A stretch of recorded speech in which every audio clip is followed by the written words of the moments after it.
ごきげんよう、上川薫です。今回取り上げる話題は、ウクライナ南部戦線において、ウクライナ軍の領土奪還が非常に順調に進んでいることを取り上げようと思います。先日、ロシア国防省は、ドニプロ川西岸地域からロシア軍は撤退するんだということを公表しました。わざわざ公表する必要はないのになというのが私だけの感想ではないはずです。ただ、ロシア国内向けにウクライナ軍に叩き出されたんだといったような、みっともない形での撤退ではなく、自らの意思でドニプロ川西岸地域から軍を引き上げたんだという体裁を取り繕うための公表だったかもしれません。ロシア軍が理屈に合わない行動をするのは別に今回に始まったことではないので、後付けの理由というのはいろいろあるでしょう。何にしても、ロシア軍の側から撤退するというのですから、ウクライナ軍による進撃が非常に本格化しました。なお、こうしたロシア側の発表というのは基本的には、信じるべきではないというのが基本にあるために、ウクライナ軍はあくまでも慎重に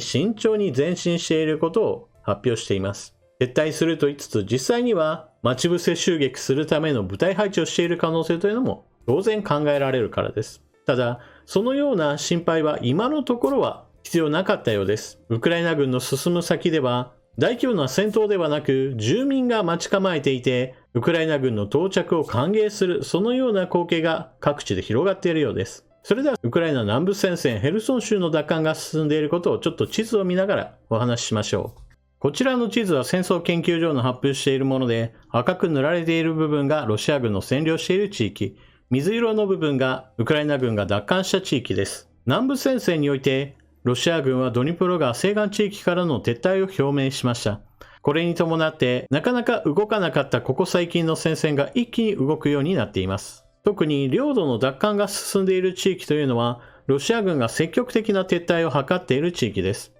ヘルソン州の州都ヘルソン周辺にはまだロシア軍はかなりいるそうなのですが、一方で北部地域からの撤退は非常に顕著になっているようで、ウクライナ軍が奪還したという写真や映像といったものが数々公開されています。通常こうした動画公開というのは、ある程度の時間を置いてから発表されるものです。ですから、こうして私が話している間にも、実際にはウクライナ軍は前進していることでしょう。国旗の掲揚には兵士だけではなく、それを見守る住民の姿もあります。ただし、進軍がうまくいったとしても、ロシア軍が残した爪痕といったものもあります。例えばここの画面中央にあるのは、ロシア軍が自ら橋を破壊して逃げ去ったところまでウクライナ軍がたどり着いた映像です。川を車両が渡るためにはどうしても橋は必要なものです。兵士だけが先行して進んでいっても、もしもロシア軍が待ち構えていたとしたら、装甲車両がないのは非常に危険なのです。そうしたロシア軍の待ち伏せや反撃といったものに注意しつつ進んでいるわけですが、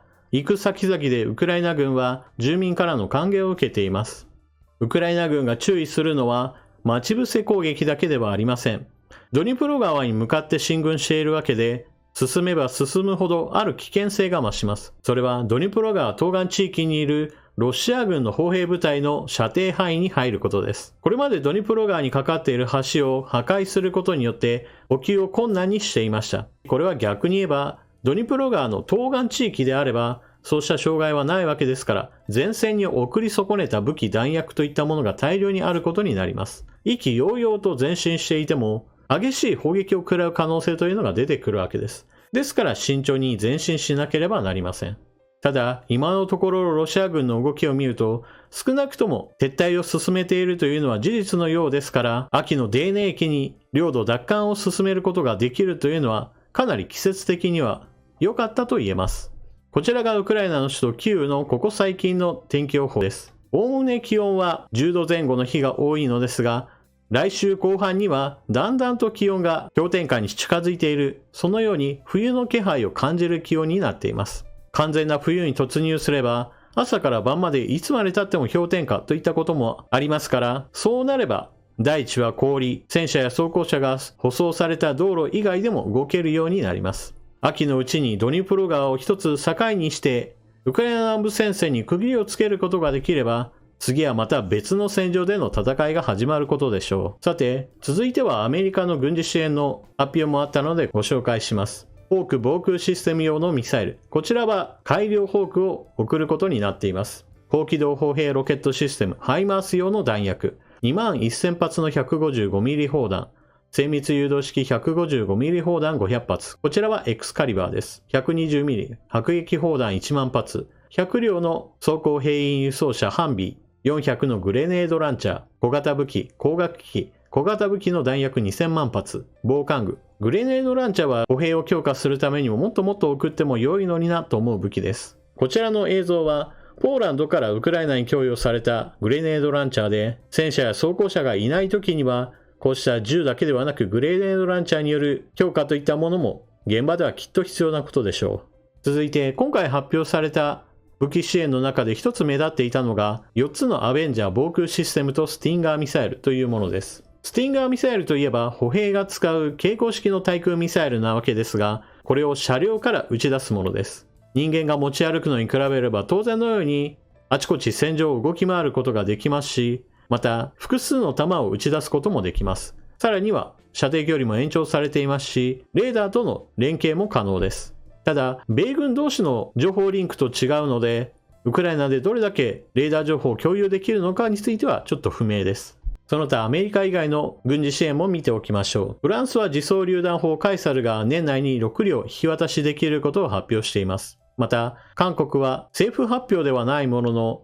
ウォールストリートジャーナルがアメリカに対して 155mm 砲弾10万発の売却を決定したと報じています。現在アメリカはウクライナ向けに砲弾を送り続けている状況です。この状況というのが生産量よりも供与する数の方が多いという状況になっています。ですから送れば送るほどだんだんと在庫が減ってくるという状況になっていて、このままでは対中国戦のことを考えると危険な状況になりつつあります。そのためアメリカ以外の国からも調達を開始するというわけです。ただし韓国としては直接ウクライナに販売するわけではなく、あくまでも形として米軍向けの販売としています。その先どうなるかについては韓国は知らぬ存ぜぬという形を通すつもりでしょう。現在のところウクライナ軍の進撃は非常に順調で、心配されていたロシア軍の待ち伏せや反撃作戦といったものも見られません。州都ヘルソンの周りのロシア軍部隊はまだ残ってはいますが、ノーバカホフカより北というのを一つ基準にしてみると、それら地域の部隊は時間をかけて築いた陣地をも放棄する形で後退しています。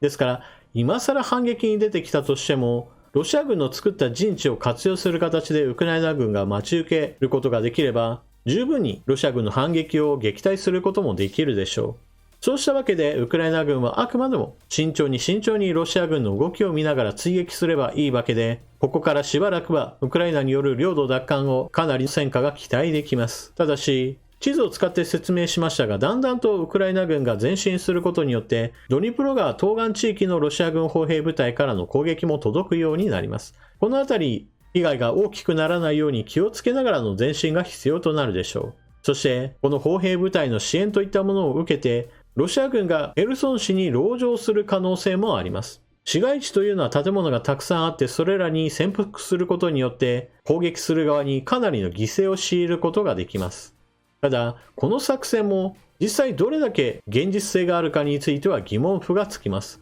何しろ、ロシア軍の兵士たちにしてみれば、一応逃げることができるのにわざわざヘルソン市の街中に潜伏して戦い続けるというのはかなり無謀なことです。多くの犠牲が強いられるのはウクライナ軍もそうですが、ロシア軍にとっても同じことであり、この危険すぎる作戦にどれだけの兵士が従事できるかは定かではありません。ロシア軍の兵士として戦い続けるよりもさっさとウクライナ軍に投降してしまおうという兵士がたくさん出てきたとしても不思議ではないのです。あとはロシア軍が撤退を続けるうちにノーバカホフカのダムを破壊するかどうかといったところが一つ心配材料となっています。理論的に言えばノーバカホフカのダムを破壊してしまえば、この地域だけではなくクリミア半島に対する淡水の供給源もなくなってしまうので、ロシアにとっても非常に痛いことなのですが、そうした理屈上はやらないだろうと考えられることもロシア軍はたびたび実行してしまいますから、これからヘルソン州の奪還においてはロシア軍がダムを破壊しないかどうかが非常に心配なのです。それさえなければ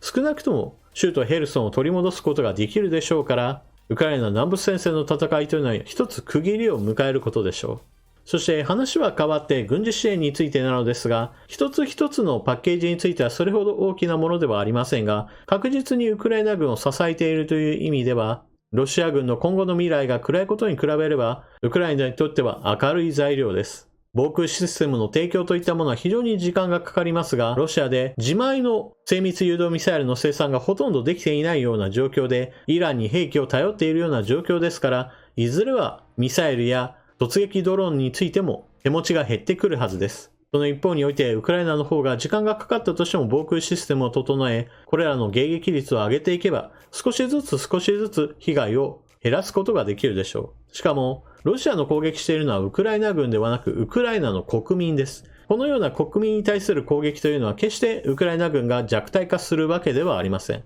ウクライナ軍の領土奪還はゆっくりとではありますが確実に進行していくことでしょう。ただ、アメリカの兵器供与といったものも決して順風満帆ではありません。例えば砲弾の供与について言えば、生産するよりも供与する数の方が圧倒的に多いという状況になっていて、いよいよアメリカが他の国に砲弾を求めるようになってきました。このような動きは当然のように次はヨーロッパのメーカーに対する発注として現れるでしょう。こういったニュースを聞くときは、どうしても今の日本は武器輸出の規制は少しずつ緩くはなっているものの、残念ながら全面的な解禁とは言い難い状況のために日本に対して発注してくる国がないというのが現状です。今回一報が報じられた韓国のように、アメリカを通してウクライナにどうせ供与されるんだろうなというものであったとしても、少なくともウクライナに直接販売するわけじゃないよという形で、軍事支援につながるこのような武器契約といったものも、もしも今の日本に武器輸出の縛りがなければ、韓国ではなく日本に対しても発注がきっとあったのになと私は思ってしまいます。そうした意味では、今の日本はもっともっと武器輸出ができる国へと変わるべきだと私は思います。というわけで今回の動画はここまで。最後までご視聴いただきありがとうございました。チャンネル登録していない方はぜひともチャンネル登録していってください。そして動画を見終わったら評価ボタンのクリックとコメントの書き込みをよろしくお願いします。それでは次の動画でまたお目にかかりましょう。またね。